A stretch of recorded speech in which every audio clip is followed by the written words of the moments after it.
ናስጥልን ተመልካቾቻችን እንደምን ዋላችሁ እንደምን አመሻችሁ ከአንከር ሚዲያ ዝግጅት ክፍል ያክብሮ ሰላምታችን እናቀርባለን። በትግራይ ያለው ውጥረት እየተባባሰ ባለበት በዚህ ወቅት የተለያዩ ኃይሎች በጉዳዩ ዙሪያ የተለያዩ መረጃዎችን እያወጡ ይገኛሉ። የትግራይ ክልል ጊዜያዊ አስተዳደር ጉዳዩን በተመለከተ መግለጫ ሰጥቷል። ድርድር ካስፈለገ ዝግጁ ነኝ ሲልም አስታውቋል። የአብይ አህመድ አገዛዝ እስካሁን ይፋዊ በሆነ መልኩ ስለ ጉዳዩ የሰጠው መግለጫ የለም። ያለው ውጥረት በአብይ አገዛዝ የድሮን ጥቃት ጨምሮ ነገሩ ወደ ከፍተኛ ውጥረት ሊሸጋገር ይችላል የሚለው ስጋት ተጠናክሮ ቀጥሏል። የአፍሪካ ህብረት ሁሉም ወገኖች ጉዳዩን በጠረጴዛ ዙሪያ እንዲፈቱና ነገሮችን እንዲያረግቡ ጥሪ አቅርበዋል።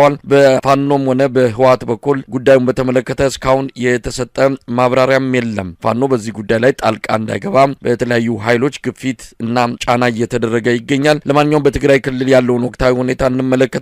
የዘውትር ተሳታፊያችን መስመር ላይ ይገኛል። እንግዲህ ብዙ ነገሮችን እየሰማን ነው። በተለይ በትግራይ ክልል ወደ አማራ ክልል ወልቃይት፣ ጠለምትና ራያ ከነዚህ ጋር ተያይዞ ህወሓቶች ጦራቸውን አስገብተዋል የሚል ነገር ተሰምቶ ነበረ። አሁን ባለው ሁኔታ ከፍተኛ ፍጥጫ እንዳለ በሁለቱም ወገኖች በኩል የድል ዜናዎች እየተሰማ ያሉ። ለማንኛውም በአንተ በኩል ምን አለ? ይህን የተመለከተ ልዩ መረጃም አንከር ሚዲያ ደርሶታል። ይህም በቀጥታ እንደምታቀርበው ተስፋ አደርጋለሁ። ወደ አንተ ልለፍና ያለው ሁኔታ ምን ይመስላል? አመሰግናለሁ መሳይ። እንግዲህ ችግሩ የተፈጠረው በጸለምት አካባቢ የሚገኙ የመንግስት ጄኔራሎች የቲዲኤፍ ወታደራዊ አዛዦችን በቀጠናው ሰላም ጉዳይ ላይ በፕሪቶሪያው ስምምነት ጉዳይ ላይ እንነጋገር በማለት በተለይ በዋናነት በዛ አካባቢ የሚገኘውን አርሚ 11 የሚባለውን የሎጂስቲክስ ኃላፊና ወታደራዊ አዛዦችን ለውይይት ከጠሯቸው በኋላ በመከላከያ ካምፕ ከተገኙ በኋላ ተማርካቸዋል በማለት እንዲቀመጡ ካደረጉ በኋላ በጌታቸው ረዳ የሚደገፉ በተለይ በዋናነት ከ6 ወርና ከ5 ወር በፊት የህወሓት ኃይሎችን ከድቶ የመከላከያ ሰራዊትን የተቀላቀለው ሀጎስ የተባለ በዛ አካባቢ የሚንቀሳቀስ ይህን ሰው ወደፊት በማስቀደም ሙሉ ጦርነት ለመክፈት ከፍተኛ ግፊት ተደርጎ ነበረ። እንግዲህ በዋናነት ምንድን ነው የጦርነቱ ዓላማ?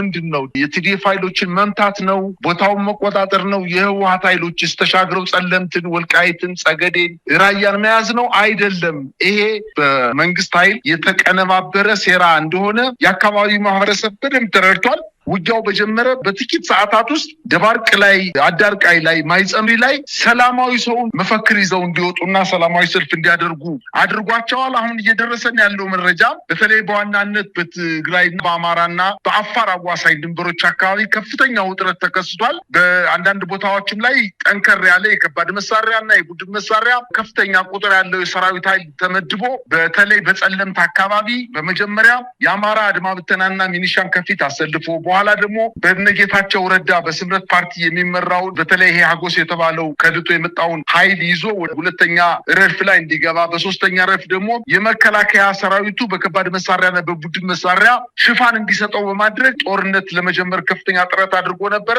እንግዲህ የቲዲኤፍ ኃይሎች ራሳቸውን ተከላክለው የመጣውን ኃይል መክተው እንደመለሱ ነው መረጃዎች የሚያመላክቱት። እንግዲህ ሰሞኑ ጌታቸው ረዳ አደባባይ የእሱ ተባባሪዎች እነ ጻድቃንና ሌሎችም የአብይ መንግስት ህወሓትና ቲዲኤፍን ለምን ልክ አያስገባም፣ ለምን ዝም ብሎ ያያቸዋል በሚል ቅስቀሳ ሲያደርግ እንደነበር ይታወቃል። የአብይ ምላሽ እኛ በራሳችን አንድ እርምጃ ብንወስድ የፕሪቶሪያውን ስምምነት የጣሱ ተብለን በዓለም አቀፍ ኮሚኒቲዎች እንወገዛለን፣ ለህወሓትና ለቲዲኤፍ የፖለቲካና የዲፕሎማሲ ተተኳሽ ማቀበል ነው፣ እኛ በቀጥታ ገብተን ልናደርገው አንችልም ማለታቸውን ተከትሎ ከውስጥ በተገኘ መረጃ ከጥቂት ቀናት በፊት አብይ አህመድ ከጌታቸውና ከጥቂት የጌታቸው ታማኞች ጋር በዝግ ባደረገው ስብሰባ የእናንተ የትግራይ የሰላም ኃይል የሚባለው ጦር ከቲዲኤፍና ከቲፒኤፍ ጋር ውጊያ ቢገጥም የውስጥ ጉዳይ ስለሚሆን ዓለም አቀፍ ማህበረሰቡ እኔን የሚከስበት ምክንያት አይኖረውም። ስለሆነም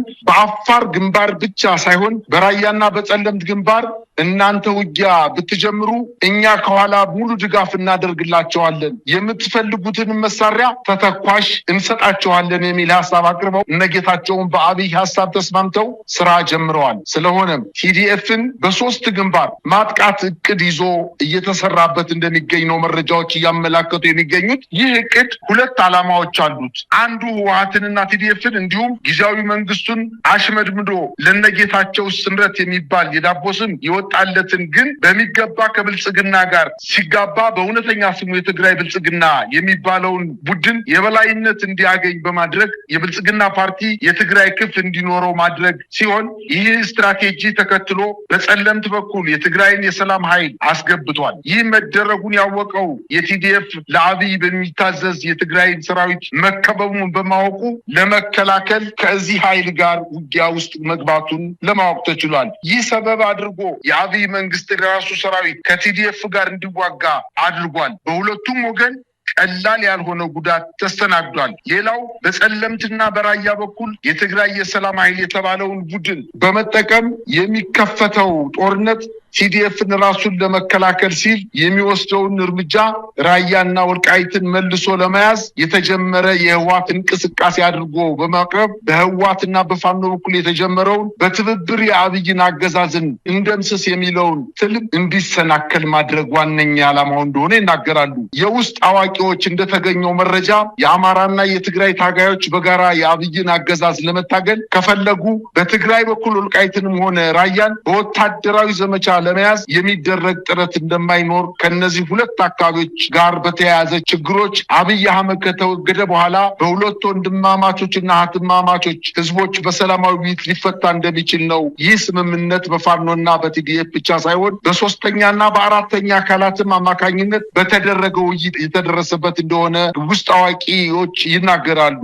ይህን መረጃ ያጋራናቸው አንድ የኢትዮጵያና የቀጠናው ፖለቲካ በሚገባ የሚያውቁ ስማቸው እንዳይጠቀስ የፈለጉ የፖለቲካ ሰው ሁኔታው በጣም የተወሳሰበ እንደሆነና ፋኖን የትግራይን የሰላም ኃይሎችን ኤርትራን የጨመረ ጦርነት ሊቀሰቀስ የሚችልበት እድል ትልቅ ነው ሲሉ ይናገራሉ። እዚህ ላይ ፋኖ እና ቲዲኤፍ ሁለቱም ከስሜት ነፃ ሆነው የተሸረበባቸውን ሴራ ማጥፋት አለባቸው ሲሉ ይገልጻሉ።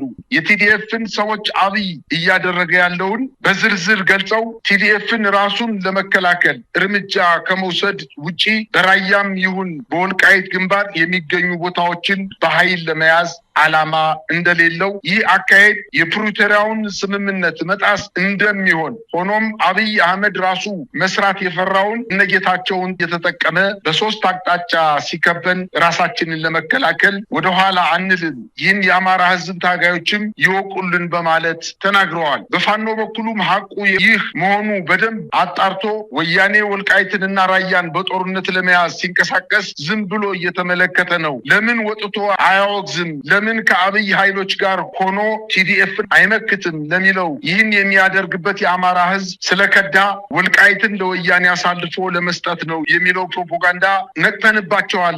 አችንን ከአብይ አገዛዝ ላይ አንነቅልም፣ ተባብረው ይመቱናል በሚል ስጋት ሁለቱን ኃይሎች ለማጋጨት በአማራ ፋኖ ውስጥም ወልቃይትን ከህዋት ጥቃት እንከላከላለን የሚሉ ቡድኖች እንዲፈጠሩና በፋኖ ውስጥም በሌላ ጉዳይ ላይ ክፍፍል እንዲፈጠር መሆኑን እንደሚያውቁ ለህዝባቸውና ለታጋዮቻቸው ማስረዳት አለባቸው። አብይ ለረጅም ጊዜ እንዲህ አይነቱን ከነጌታቸው የሚነሳ ግፊትን ወደ ጎን ብሎ አሁን ላይ ይህን ለማድረግ የፈቀደው በቅርቡ የተቋቋመ እውነተኛ የፋኖ አንድነት ከሌሎች ጸረ አብይ ከሆኑ ኃይሎች ጋር ተባብሮ አገዛዙን በመገርሰስ ትልቅ ትርጉም ያለው ክንውን መሆኑ መረዳቱ ነው። የፋኖ አንድነት ፋኖ ከየትኛውም አካል ጋር በአንድነትና በሙሉ ልብ የሚግባባበት ጊዜ መቃረቡን አብይ አህመድ አሁን በሚገባ ተገንዝቧል።